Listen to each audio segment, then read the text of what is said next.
Salut tout le monde. En temps normal, je suis pas celui qui prend la parole sur l'espace public. Je suis plus du genre à réfléchir dans mon coin et ma page Facebook sert juste à partager la musique que j'aime. Sauf que là, pour une rare fois, j'ai vraiment l'impression de faire partie d'une majorité silencieuse. J'ai l'impression que partout on entend le même discours, et ce discours-là, je me reconnais pas dedans. Je suis québécois. Avant d'être canadien, avant même d'être humain, je suis québécois. Pourtant, ces derniers temps, j'ai de plus en plus de difficultés à me reconnaître dans mon pays. Le peuple dont je suis si fier en temps normal me semble tellement petit aujourd'hui. Le peuple qui, par son esprit indépendant et sa volonté à toute épreuve, a su résister à l'assimilation et au démantèlement jusqu'à créer un pouvoir politique francophone en Amérique du Nord, est aujourd'hui en train de se figer de peur. Et j'avoue ne pas bien saisir pourquoi. Nous ne sommes pas un peuple de porteurs d'eau et nous ne l'avons jamais été. Nous sommes issus d'hommes et de femmes qui ont mené un combat incroyable pour pouvoir crier à la face du monde qu'ils existaient. Pourtant, aujourd'hui, j'entends la doxa, je lis les journaux, j'écoute la radio, et partout, je suis témoin d'un grand nombre de Québécois qui veulent se refermer sur eux-mêmes, en se complaisant dans des sophismes. Puis je voudrais croire qu'on est plus fort que ça. On est capable de voir plus loin que ce qui est véhiculé par les bouches de certains chroniqueurs et même celles de certains de nos proches. On peut montrer au monde qu'on est moins con qu'ils ne le pensent. Certaines personnes qui ont un agenda intolérant comptent sur le fait que nous soyons trop occupés ou apeurés pour les contester ou encore trop fermés pour écouter le contraire de ce qu'ils disent. Sauf que ce n'est pas ça le Québec. Moi, je crois pas que nous soyons si idiots que ça et je suis convaincu que, bien préparés, on est capable de voir clair dans toute cette mauvaise foi-là. Faut pas céder au discours alarmiste qui nous fait poser les mauvaises conclusions à grands coups de généralisation abusive. Quand un attentat à Paris a été conduit par des gens de confession musulmane, conclure que les musulmans sont des terroristes revient à dire que quand un homme est mort dans un accident d'automobile alors qu'il portait sa ceinture de sécurité, c'est forcément que les ceintures de sécurité sont dangereuses. On peut aller plus loin que ça. Faut pas céder à la pression d'une idée par sa popularité. Bien entendu, dans une démocratie, l'accord de la majorité est primordial.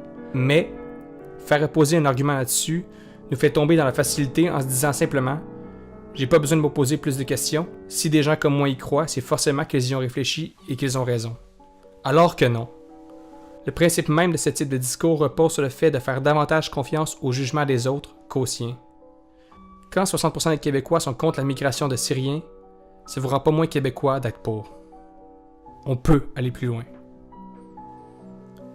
Surtout, il ne faut pas céder à ce vieux principe très présent chez nous de la pente fatale. Non, le fait de naître en Syrie ou de lire le Coran ne rend pas les gens dangereux. On doit arrêter de voir les terroristes de l'État islamique comme le fruit d'un conditionnement par le Coran qui lobotomiserait les gens pour les rendre prêts à mourir pour une cause. Si on est capable de penser, eux aussi.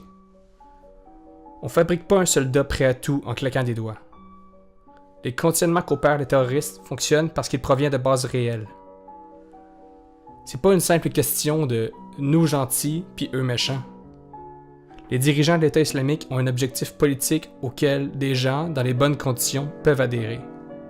Un objectif qui leur est propre et qui ne touche pas l'immense majorité de la population musulmane. L'État islamique, c'est un groupe armé certes très dangereux, mais qui est loin de faire l'unanimité. L'énorme majorité des musulmans sont contre les actes de terrorisme.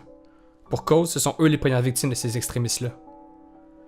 Dans les régions comme la Syrie, où ils sévissent, les attentats ont tué je ne sais combien de Syriens. Les réfugiés qu'on doit accueillir, ce sont ces gens-là. Ce sont des innocents qui fuient un groupe politique armé et non pas une bande de zombies haineux abreuvés par un Coran qui les force à tuer des infidèles. Le Coran d'ailleurs, c'est un livre religieux. Qu'il comporte certains passages incitant à la haine ou d'autres qui incitent au respect et à l'amour, c'est pas ça la question. La question, c'est de savoir si les gens sont capables de faire la part des choses, et je crois que oui. Dire que tous les musulmans sont des fanatiques qui vont transformer le Québec en Québékistan, c'est tout simplement absurde. Les gens veulent vivre avant tout, et ça fait partie de l'instinct de survie. La religion, dans certaines conditions, peut être un motif pour faire des choses aberrantes. On le sait mieux que quiconque au Québec où la religion n'a pas seulement été moteur de grandes choses. Pour ce qui est du terrorisme, c'est légitime de croire que les causes sont plus profondes. Peut-on penser que l'État islamique mène une guerre politique contre un principe anti-occidental plus prosaïque et non pas une guerre sainte? Je pense que oui. Les terroristes qui se sont attaqués à Paris étaient des Européens et ceux qui ont attaqué Saint-Jean-sur-Richelieu et Ottawa, des Canadiens. Tout ce que nous créons avec notre islamophobie ambiante, c'est un argument de plus pour l'embrigadement des jeunes dans le combat de l'État islamique. Continuer de rejeter les musulmans va uniquement créer plus de haine et donner plus de munitions à Daesh. Ça va rendre les gens plus désireux de se battre contre ceux qui méprisent. Ce sont les exclus qui rejoignent le plus les causes comme celle de l'État islamique. Et ça, on peut l'éviter. Pour cette raison, le discours qui martèle que le danger est à nos portes et que les musulmans menacent nos droits ne doit pas nous atteindre. S'il y a quelque chose qui nous menace, ce n'est pas une religion, mais une organisation, l'État islamique.